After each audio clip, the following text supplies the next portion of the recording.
സമർത്ഥന സംസാരം ജാതീയമായിട്ട് അധിക്ഷേപിക്കുന്നത്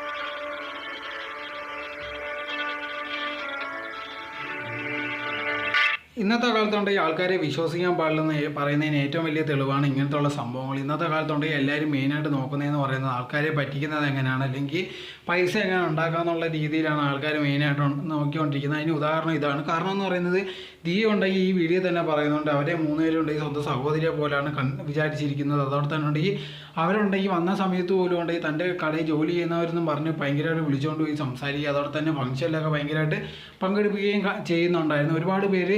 അതുപോലെ തന്നെ ഇവരും പറഞ്ഞൊരു കാര്യം എന്ന് പറഞ്ഞാൽ ഈ ജാതിയെ പറഞ്ഞ് ഇവർ ഭയങ്കരമായിട്ട് കളിയാക്കുക. അതോടെ തന്നെ തങ്ങളുടെ വാക്കുകൾക്കൊന്നും ഭയങ്കരമായിട്ട് വിലയൊന്നും കൊടുക്കാറില്ലെന്നൊക്കെ പറയുന്നുണ്ടായിരുന്നു. പക്ഷേ ഈ വീഡിയോ നിങ്ങൾ കണ്ടാൽ തന്നെ അറിയാം അവർ എത്രമാത്രം ഇവർ സ്നേഹിച്ചിട്ടുണ്ട്, അല്ലെങ്കിൽ ഭയങ്കരമായിട്ട് കെയർ ചെയ്തിട്ടുണ്ട്. സ്വന്തം സഹോദരിയെ പോലെ തന്നെയാണ് നോക്കിക്കൊണ്ടിരുന്നത്. അതോടെ തന്നെ ഉണ്ടെങ്കിൽ ഇപ്പോൾ ജാതി കാര്യം കൊണ്ടാണ് ഇവരുടെ അടുത്ത് ഇങ്ങനെയൊക്കെ ചെയ്യുന്നതെന്ന് പറഞ്ഞാൽ പോലും ഉണ്ടെങ്കിൽ അങ്ങനെയാണെങ്കിൽ അവരുടെ കടയിൽ പോലും അവരെ ജോലിക്ക് കയറ്റാതിരുന്നാൽ പോലെ. ഇങ്ങനത്തുള്ളവരുണ്ടെങ്കിൽ ഒരുപാട് പേരുണ്ട്. ഭയങ്കരമായിട്ട് ചതിയൊക്കെ കാണിക്കും. ബാക്കിയുള്ളവരിൽ നിന്ന് പൈസ അടിച്ച് മാറ്റാനായിരിക്കും മെയിനായിട്ട് അവർ ശ്രമിക്കുന്നത്. എന്നിട്ടുണ്ടെങ്കിൽ ഇത് പിടിക്കപ്പെടുന്ന ഒരു സമയമാകുമ്പോഴത്തേക്ക് ഇതേപോലത്തുള്ള ജാതിയുടെ അല്ലെങ്കിൽ മതത്തിൻ്റെ വേറെ എന്തെങ്കിലുമൊക്കെ കാര്യം പറഞ്ഞ് ഇതേ കണക്കുണ്ടെങ്കിൽ ആൾക്കാരെ കൂട്ടിയടിപ്പിക്കാൻ നോക്കുന്നതായിരിക്കും. പക്ഷെ അതുണ്ടെങ്കിൽ ഈ കാര്യത്തിൽ വർക്കായില്ല. ഇത് സത്യസന്ധമായിട്ടുണ്ടെങ്കിൽ ഇവർ ചെയ്ത തെറ്റെല്ലാം വെളിയിൽ പെരുകാതെ അവരുടെ കയ്യിൽ നിന്ന് തന്നെയാണ് മണ്ടത്തരം പറ്റിയ ആൾക്കാർക്ക് ഈ തെളിവുകൾ കിട്ടുകയും ചെയ്ത്.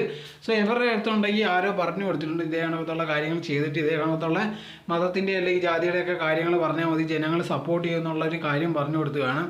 സോ അത് വിശ്വസിച്ചാണ് പറഞ്ഞത്. പക്ഷേ എന്നാൽ പോലും ഉണ്ടെങ്കിൽ കേരളത്തിലുള്ള ജനങ്ങൾ അത്ര മണ്ടന്മാരൊന്നുമല്ല.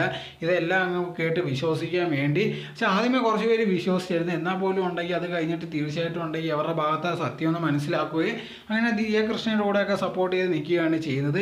പക്ഷേ ഇവരെ കൊണ്ടുള്ള പ്രശ്നം എന്ന് പറയുന്നത് ഇങ്ങനത്തെ ഉള്ളവരെ കാരണം ഉണ്ടെങ്കിൽ യഥാർത്ഥത്തിൽ ജോലി ആവശ്യമുള്ളവർ അല്ലെങ്കിൽ പാവങ്ങളായിട്ടുള്ള ഒരുപാട് പേര് ഇങ്ങനെ താഴ്ന്ന സ്ഥലത്ത് നിന്നും ഉണ്ടായിരിക്കും. അങ്ങനത്തെ ഉള്ളവരൊക്കെ ഇതേ കണക്ക് വന്ന് വല്ലയിടത്തും ഉണ്ടെങ്കിൽ ജോലിക്ക് കയറാനാണ് ശ്രമിച്ചു കഴിഞ്ഞാൽ തീർച്ചയായിട്ടും ഉണ്ടെങ്കിൽ അവർക്കായിരിക്കും പ്രശ്നം. കാരണം ആരും ഇനി വിശ്വസിക്കത്തില്ല. അതാണ് മെയിൻ. സോ അവർക്കൊരു പേടിയാവും. ഇനി ഉണ്ടെങ്കിൽ ആരെങ്കിലും ജോലിക്ക് എടുത്തു കഴിഞ്ഞാൽ അവരെന്തെങ്കിലും കള്ളത്തരം കാണിച്ച് ഇതേ കണക്കുള്ള കാര്യങ്ങൾ പറഞ്ഞ് കേസ് കൊടുത്തു കഴിഞ്ഞാൽ തീർച്ചയായിട്ടും അവർക്കും വല്ല പ്രശ്നമാകുമെന്ന് പറഞ്ഞ് മിക്ക ആൾക്കാർക്ക് ഇതേപോലുള്ള ജോലി കിട്ടാനുള്ള സാധ്യത വളരെയധികം കുറവാണ്. 2 or 3 പേര് ചെയ്യുന്ന തെറ്റുകൾക്ക് ഏറ്റവും കൂടുതൽ ബാധിക്കാൻ പോകുന്നത് ഏറ്റവും പാവപ്പെട്ടവരായിട്ടുള്ള കുറച്ച് പേരാണ്. സോ ഇങ്ങനത്തുള്ള ഒരുപാട് പേര് നമ്മളെ കൂടെ തന്നെ ഉണ്ട്. അതുകൊണ്ട് തന്നെ നമ്മളുണ്ടെങ്കിൽ എന്ത് ചെയ്താലും ഇനിയുണ്ടെങ്കിൽ നോക്കിയും കണ്ടും മാത്രമേ ചെയ്യാൻ പാടുള്ളൂ. ഇതിനെ പറ്റിയുള്ള നിങ്ങളുടെ അഭിപ്രായം എന്നത് കമൻറ്റ് ബോക്സിൽ കമൻറ്റ് ചെയ്യുക. നിങ്ങൾ ഈ ചാനൽ ആദ്യമായിട്ടാണെങ്കിൽ മറക്കാതെ ലൈക്ക് ചെയ്യൂ, ഷെയർ ചെയ്യൂ, കമൻറ്റ് ചെയ്യൂ, മറക്കാതെ സബ്സ്ക്രൈബ് ചെയ്ത് അടുത്തുള്ള ബെൽ ബട്ടൺ അമർത്തുക. എന്നാലേ എന്നെ ചെയ്യുന്ന വീഡിയോസ് എല്ലാം നിങ്ങൾക്ക് നോട്ടിഫിക്കേഷനായി വരികയുള്ളൂ.